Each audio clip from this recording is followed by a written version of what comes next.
Day one had been flying cargo ships for 7 years. It was not exciting work, but it paid well. Every week he loaded his small ship with food, medicine, and tools. Then he flew to the far colonies where people needed these things. His ship was old but reliable. He called it the Morning Star. On this day, Day one was heading to Nexus 7. It was a mining colony on the edge of human space. The trip usually took 3 days through hyperspace. He had done this route many times before. Nothing ever changed. Load the cargo, fly through space, unload, and fly back home. Simple and boring, but today was different. His ship's computer started beeping. The sound was urgent and loud. Day one looked at the screen. There were life signs nearby. That was strange. This area of space was empty. No ships passed through here. No planets had life on them. Computer, what is that? Day one asked. Life signatures detected. Origin, abandoned structure on asteroid 4427b. Distance 2 kilometers, the computer replied in its calm voice.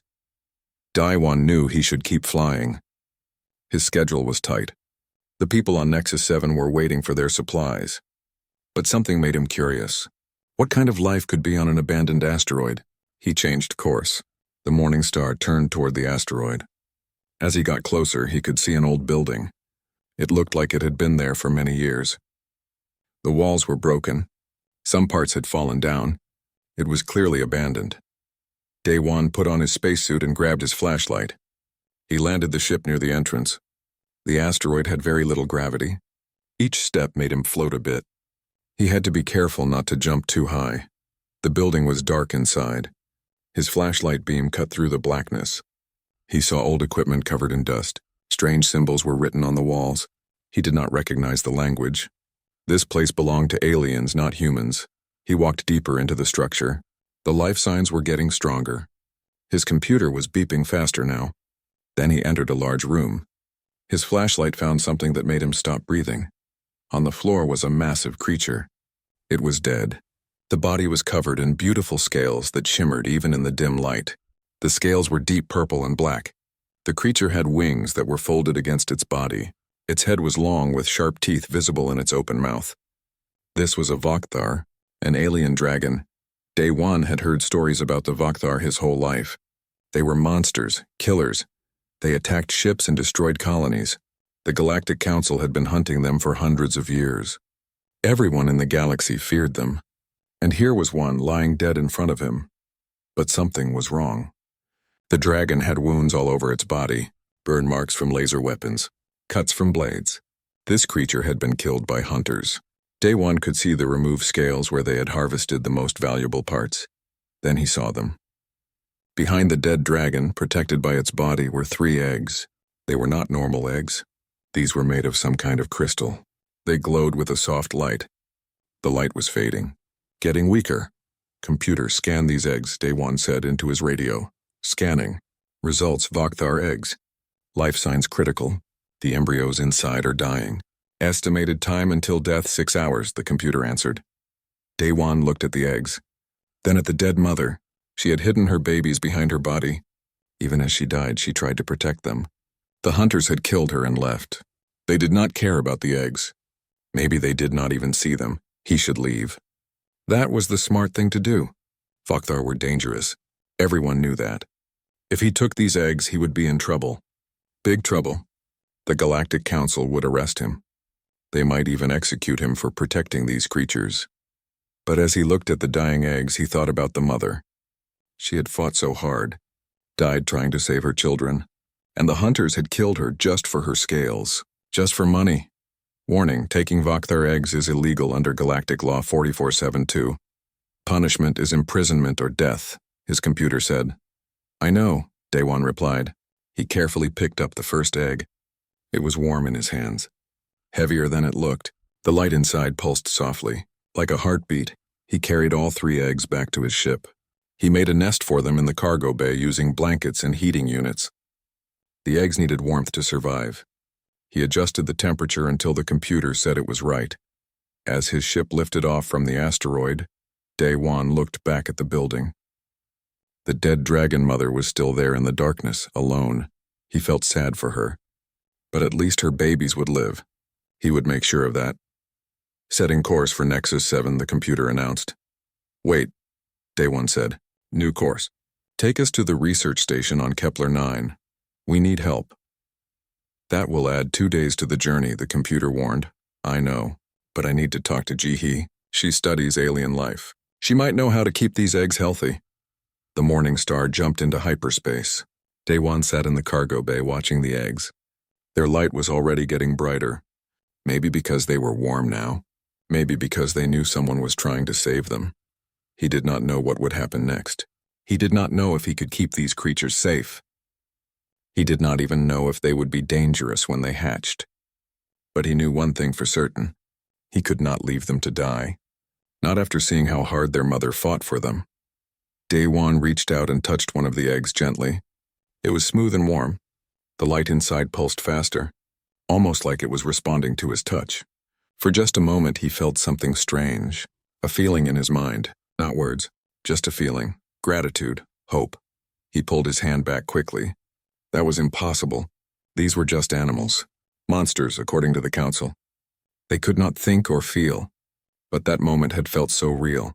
Day One shook his head. He was tired. The long flight was making him imagine things. He left the cargo bay and went to sleep. Tomorrow he would reach Kepler 9. Ji-hee would help him figure out what to do. She always had answers.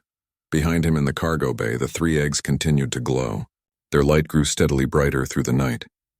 Inside each one, a young dragon was growing stronger. Soon they would hatch.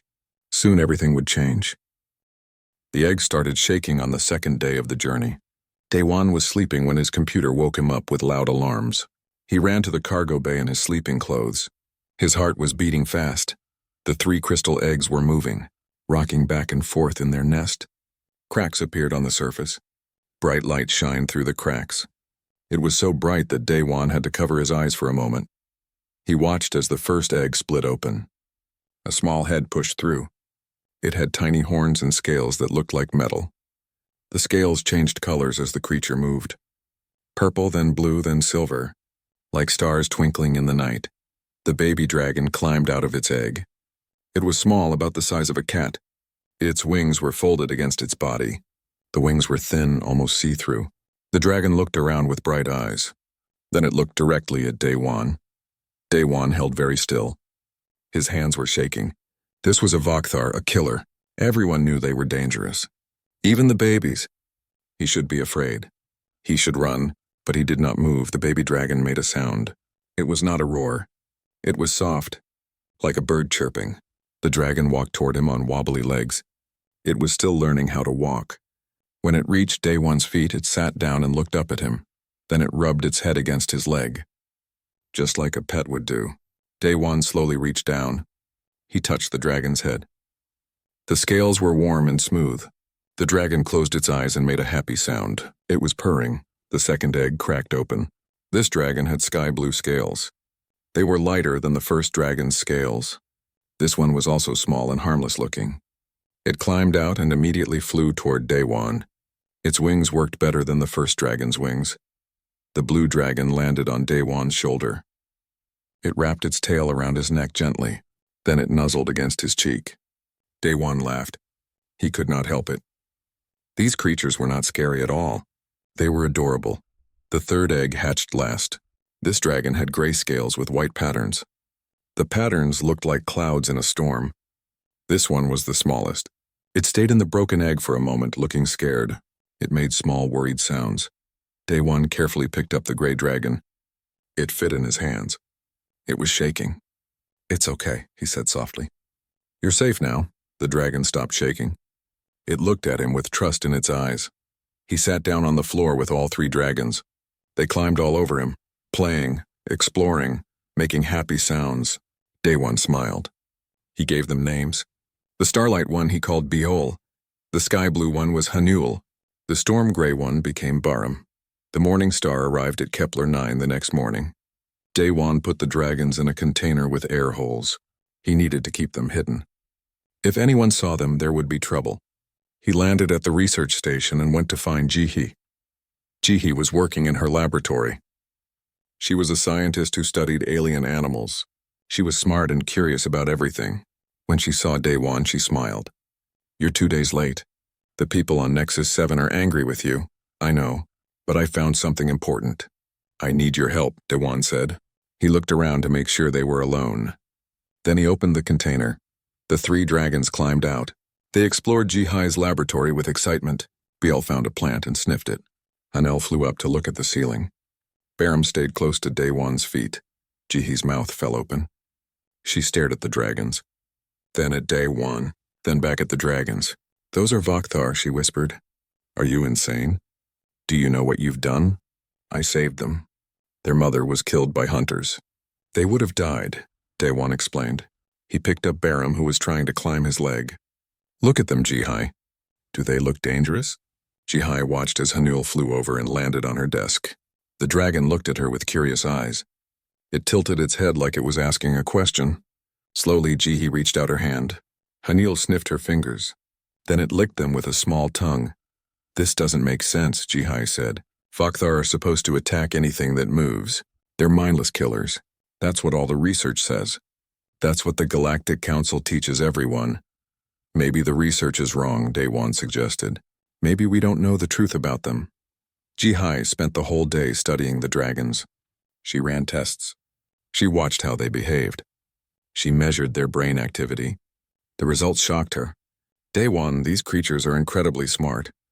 Their brains are more complex than ours. They're not animals at all. They're intelligent beings. What do you mean? Daewon asked. I mean, they can think. They can feel emotions. Look at this scan. They have centers in their brains for language and problem solving. They're probably smarter than most species in the galaxy. Jihai explained. She showed him the computer screen with brain scans. Daewon watched the dragons playing together. They were teaching each other how to fly better. Taking turns, helping the smallest one when she fell. So they're not monsters, he said quietly. No, they're not monsters at all. But someone has made everyone believe they are. The question is why, Jihai said. She looked worried now. Daewon, if the council finds out you have these dragons, they'll kill you. And they'll kill the dragons too. Then we need to keep them secret. Can you help me? Daewon asked. Jihai thought for a long moment. She watched Biol trying to open a drawer with her claws. The dragon was solving the puzzle slowly and carefully. Yes, I'll help. But we need to be very careful. We need to find out why the galaxy thinks these creatures are evil. Over the next few weeks, the dragons grew quickly. They doubled in size.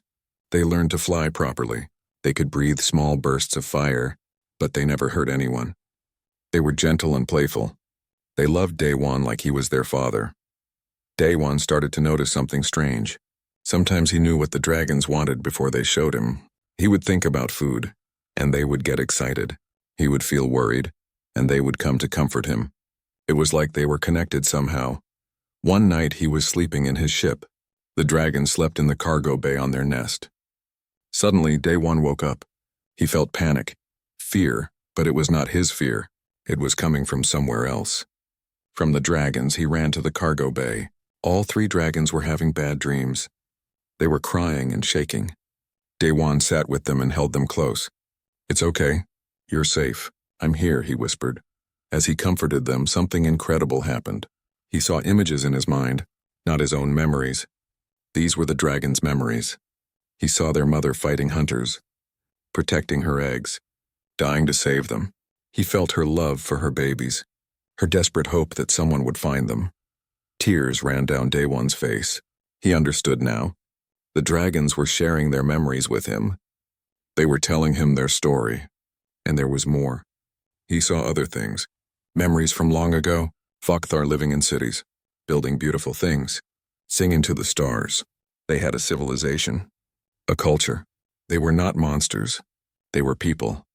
Then he saw the ships coming, the Council's warships, attacking the Vakthar worlds without warning, killing them, taking their bodies for research.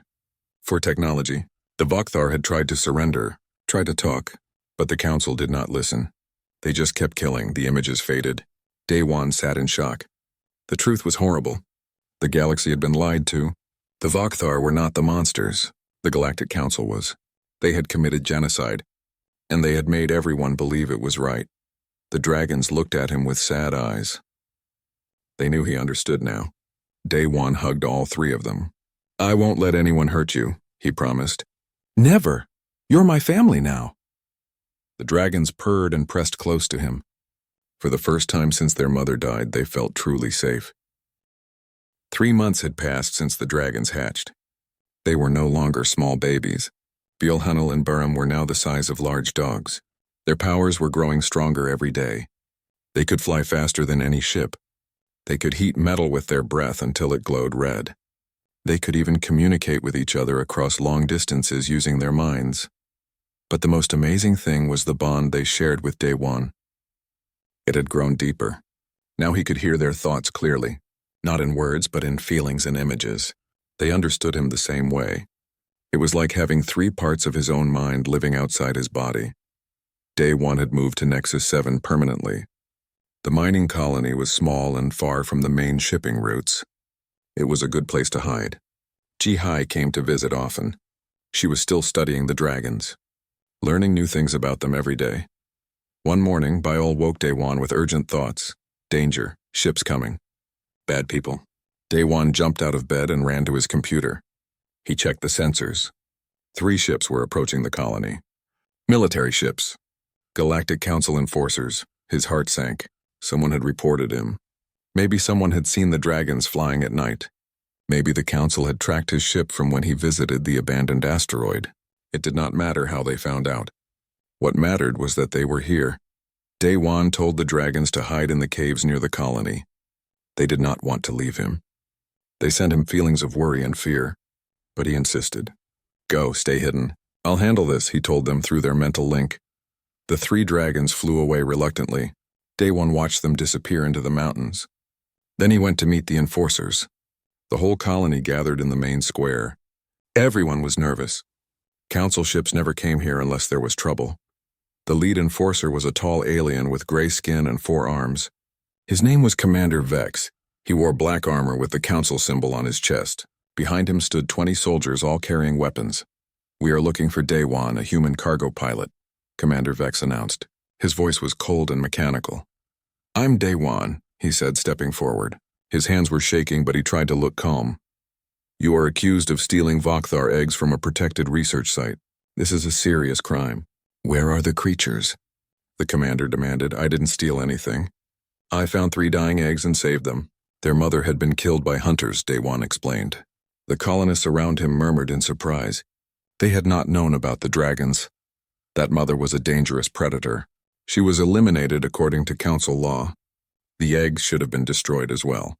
"You have broken the law by keeping them alive. Tell us where they are, and your punishment will be less severe," Commander Vex said.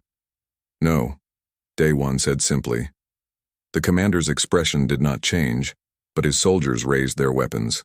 "You refuse to cooperate? Then you will be arrested. We will search every building in this colony until we find the Vokthar. Then they will be destroyed." HFY pushed through the crowd. "Wait, I'm a xenobiologist. I've been studying these Vokthar. They're not dangerous. They're intelligent beings. What you're doing is murder, not law enforcement. Vokthar are classified as hostile alien wildlife. They have no rights under galactic law," Commander Vex replied. He signaled to his soldiers. "Take them both into custody. Begin the search." But before the soldiers could move, something happened. The colonists stepped between the enforcers and Day One. Hundreds of people formed a wall with their bodies. They were scared, but they stood firm. A woman named Sua stepped to the front.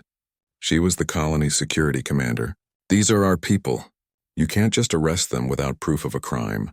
The Council's laws say creatures can only be destroyed if they're proven dangerous." "Has Day One's dragons hurt anyone?" "All Vokthar are dangerous by nature," Commander Vex insisted. "Prove it," Sua challenged. "Show us evidence that these specific dragons have harmed anyone." "You can't because they haven't. They've been living near our colony for months. We've all seen them. They're peaceful." More colonists spoke up. They talked about seeing the dragons playing in the sky, about how the dragons had helped rescue a child who fell in a ravine, about how they had warned the miners when a tunnel was about to collapse. The dragons had become part of their community. Commander Vex looked angry now. "You are all breaking the law by protecting these creatures. If you do not comply, I will call for reinforcements. This entire colony will be shut down." At that moment, Day One felt something through his mental link with the dragons. They were scared. They could sense his fear. They wanted to come help him. He sent them strong thoughts. Stay hidden, stay safe. I'll protect you. But the dragons were not willing to let their family suffer. Daewon felt their determination growing. Then he felt them doing something he had never experienced before. They were reaching out with their minds. Not just to him.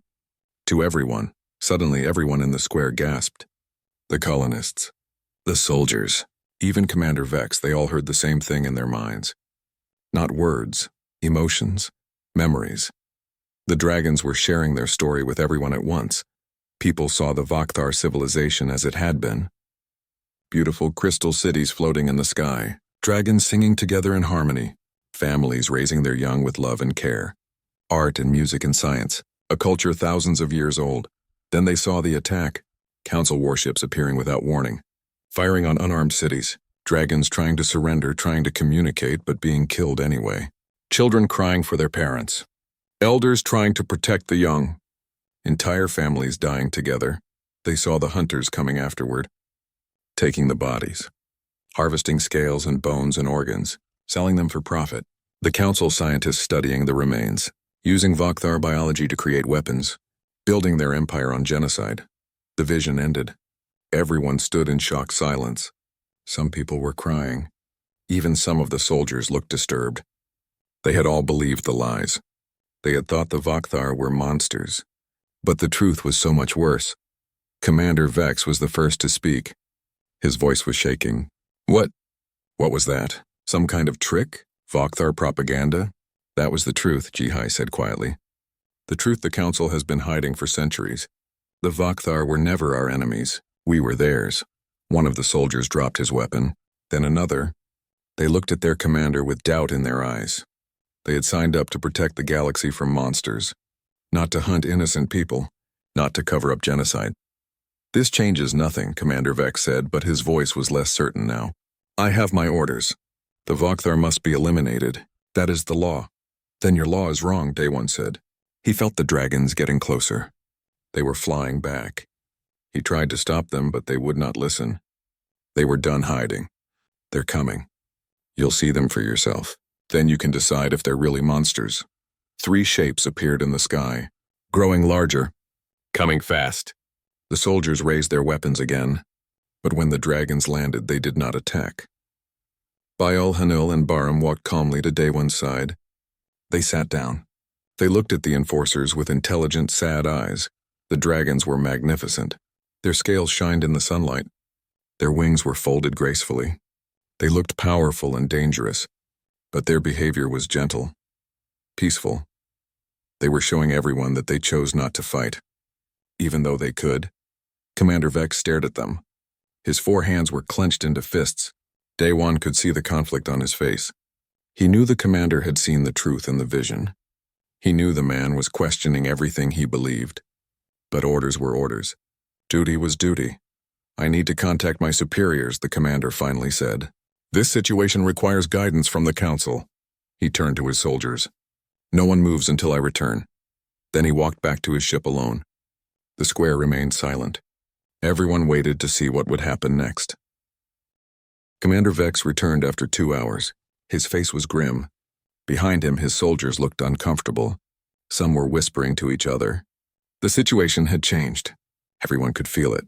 The council has given their orders, the commander announced. His voice was flat, emotionless. The Vakthar specimens are to be captured and transported to Research Station Alpha.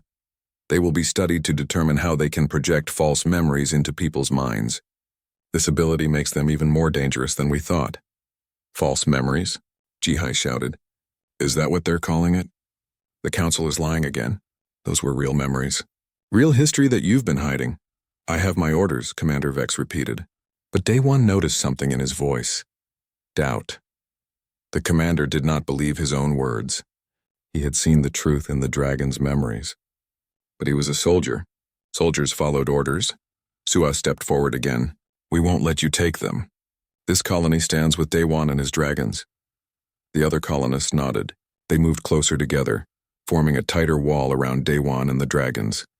Then you will all be arrested for obstruction, the commander said. More ships are coming. A full battle group. They will arrive in 3 days. You cannot win this fight.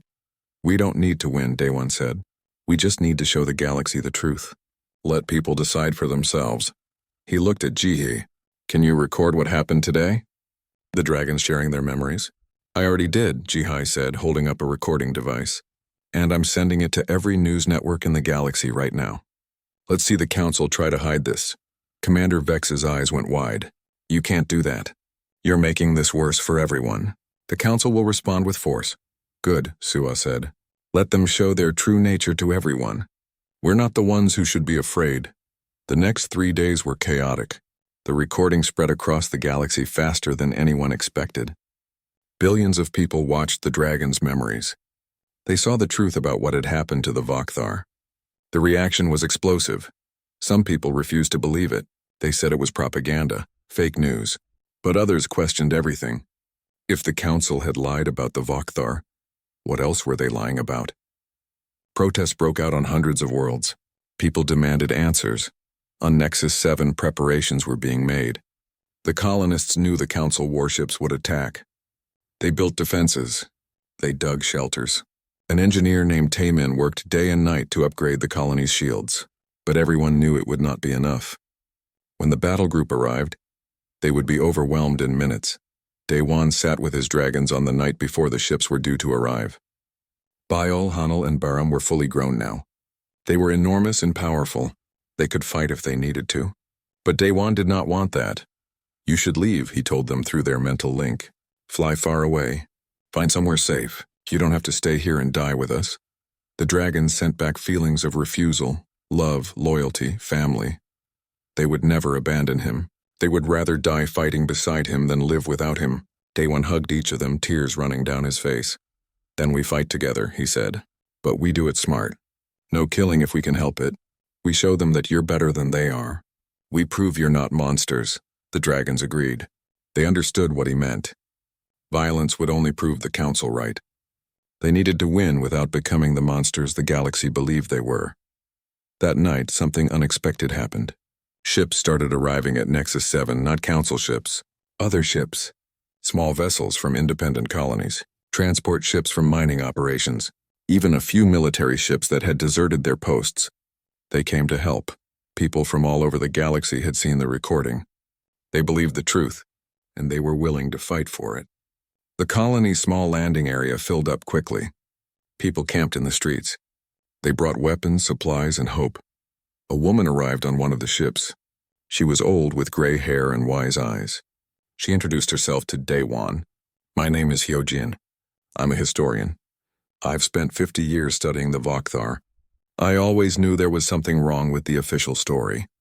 Your dragons just proved I was right. You came all this way just to help us? Daewon asked. I came because this is the most important moment in galactic history. What happens here will determine our future. Will we admit our mistakes and make peace? Or will we keep lying and let the genocide continue? Hyojin looked at the 3 dragons. They're beautiful, and they deserve to live. On the morning of the 3rd day, the council battle group arrived. 20 warships, hundreds of fighters, thousands of soldiers. They filled the sky above Nexus 7. Their weapons were powered up and ready to fire. A message came from the flagship. It was not Commander Vex this time. It was a council member herself. Her name was Counselor Drell. She appeared on every screen in the colony. Citizens of Nexus 7, you are harboring dangerous criminals and illegal alien specimens. You have 1 hour to surrender them. If you refuse, we will take them by force. Your colony will be destroyed. This is your only warning. Daewon stood in the colony square with the dragons beside him. All the defenders were gathered. Hundreds of colonists. Dozens of volunteers from other worlds. They looked scared but determined. Jihe held his hand. Sua checked her weapons. Taemin made final adjustments to the shield generators. This is it, Daewon said quietly. They're going to attack. We can't win by fighting, but maybe we can win another way. He looked at Biol, Hanul, and Baram. Are you ready? The dragons sent back waves of determination. They knew what to do. They had been preparing for this. Not to fight, to communicate, to share their truth with everyone in that fleet, with every soldier, every pilot, every crew member, just like they had done in the square, but this time on a much larger scale. Then let's show them, Daewon said. He closed his eyes and joined his mind with the dragons. Their consciousness merged together, 4 minds becoming one. The power was incredible. Together they could reach across space, touch thousands of minds at once. The hour passed. Counselor Drell gave the order to attack. The warships powered up their weapons. Fighters launched from their bays. The assault was beginning. But then something happened, something the Council never expected. Every person in the fleet suddenly stopped. They all felt it at once.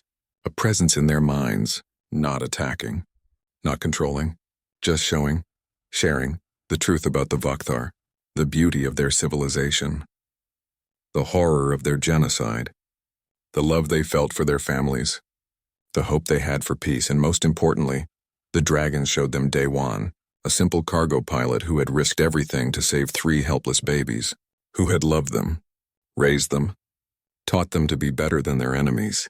The dragons showed how humans and Vakthar could live together, could be family. On the flagship, Counselor Drell stared in shock as her crew stopped responding to orders. In the fighter cockpits, pilots let their hands fall from their controls. In the soldier barracks, warriors set down their weapons. They had all seen the truth, and they could not unsee it. The attack never came. The fleet just hung in space, silent and still. On Nexus 7, the defenders waited, holding their breath, not knowing if it had worked. Then, slowly, one by one, the warships began to power down their weapons. The standoff lasted for 12 hours. The Council fleet remained in orbit, weapons powered down. On Nexus 7, nobody moved. Nobody spoke. They just waited. Daewon could feel the confusion in the minds of the fleet crews. They did not know what to do. Their orders said to attack, but their hearts said something different now. Finally, a small shuttle launched from the flagship. It landed in the colony square. Counselor Drell stepped out. She was alone. No guards, no weapons. She walked slowly toward Daewon and the dragons. Her face was hard to read. Was she angry? Afraid? Sad? She stopped 10 meters away. For a long moment, she just looked at the 3 dragons. Bjol, Hunnel, and Barum sat calmly. They made no threatening moves. They simply waited, patient and dignified. I saw it, Counselor Drell said quietly. Her voice was shaking. I saw what you showed us. What we did to them. What we've been doing for centuries. She looked at Daewon. I'm 200 years old. I've been on the Council for 80 years. And I never knew. Or maybe I didn't want to know. What happens now? Daewon asked. I don't know, the Counselor admitted. The Council is in chaos. Half want to continue the attack. They say your dragons are controlling our minds. The other half want to investigate the truth. But even if we prove what really happened, changing centuries of lies won't be easy. Many people won't believe it. They'll fight to keep things the way they are. So what will you do? Jihai asked. She stood beside Daewon, ready to defend him if needed. Counselor Drell took a deep breath. I'm going to tell the truth, all of it. I'm going to admit what the Council has done. Many will call me a traitor. I'll probably lose my position, maybe even my freedom. But it's the right thing to do.